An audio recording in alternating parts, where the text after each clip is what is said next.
Hey everyone, welcome to Motoroids. I'm Lakshmi Narayan. You guys joined me at the coast track in Coimbatore, bringing you the first glance of the updated RR 310 over here. So, has TVS really given the underdog what it needs to stay out on the market today? Well, let's find out.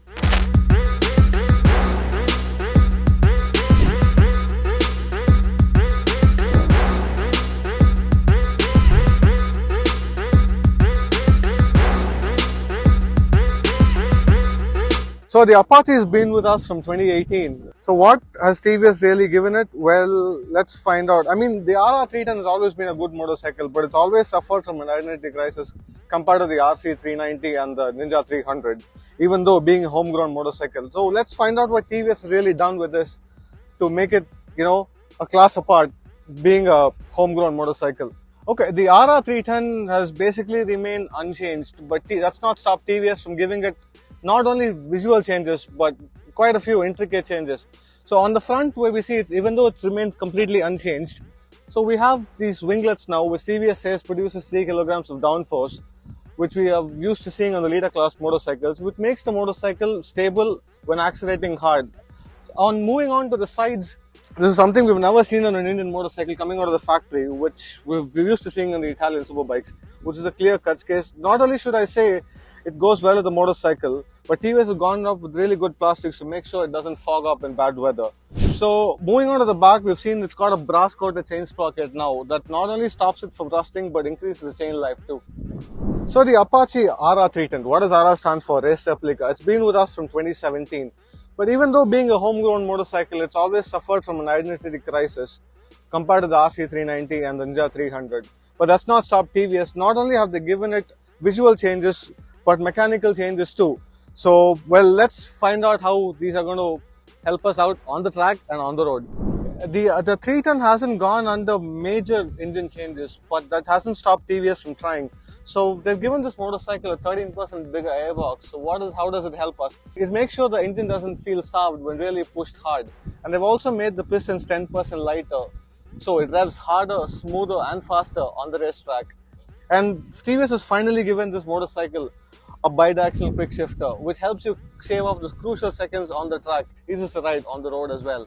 So with all these crucial little small changes, really shows that the bike is producing more power. Now it now produces 11% more power, producing 38 horsepower and 29 Newton meters of torque.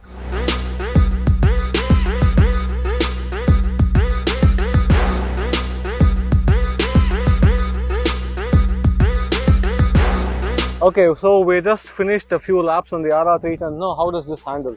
Well, the frame remains particularly unchanged because why change? That's something not wrong.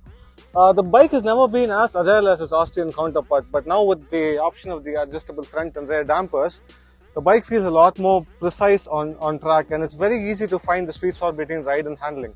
So the RR 310 has never been as agile as its Austrian counterparts, but now TVS has given it a lot of electronic aids. As anti-wheelie, it's got a rear wheel lift-off, it's got race-tuned dynamic control. So now you know you're being under the watchful eyes of the electronics to keep you safe on the track and on the road. With the adjustable front and rear dampers, it's very easy to find the sweet spot between ride and handling. For all you race fans out there, it's easy to set up the bike for your favorite racetrack. So how's the riding position of the RR 310?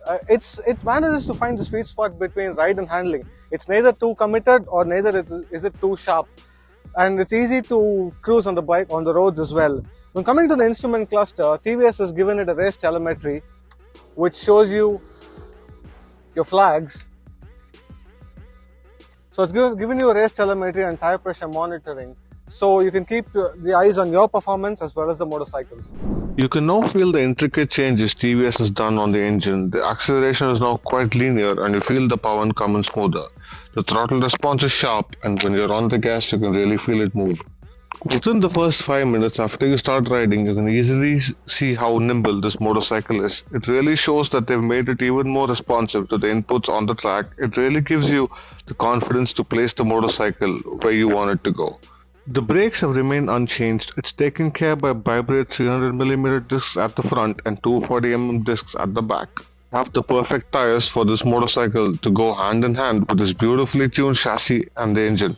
The bike now gets Michelin's Road 5s, so there's nothing to worry about the changing road conditions. With these lighter pistons and bigger airbox, the numbers speak for themselves. The 0 to 60 and 0 to 100 have come down, and we all know how difficult it is to even shave a few seconds.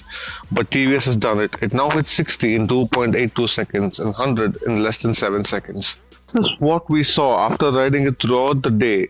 This has drastically come down, and you only feel them when you push the bike hard above 8000 RPM. The vibration creeps up on the seats, the pegs, and the bars. But should say it's really come down a lot. TVS's chassis has always been its sweet spot, and you spend a little time setting it up really rewards you. Especially on the track, the rework suspension makes sure the bike goes where you want it to. We still get the same two colors as we did with the last iteration, but now we get the bomber grey, and like the color says, it does look the bomb. We still get the four variants of the 310, the base, the premium, which comes with a quick shifter, the dynamic, which comes with fully adjustable KYB front and rear suspension and a brass coated change, and the dynamic pro, which comes with all the electronic aids such as stability control, anti-wheelie, rear wheel lift-off and cruise control to name a few. For the pricing, the bike now starts at 2,75,000 for the base and 2,92,000 for the premium variant that comes with a quick shifter. So there it is, ladies and gentlemen. How does the Apache RR 310 feel? Now it shows that TVS really listens to its customers and fine-tune the bike to make sure that their flagship gets the recognition it deserves. But well, has it worked? Well, it's time for you to go and find out. Go to your nearest TVS dealership and give the Apache the recognition it always gets. Thank you for watching. Goodbye.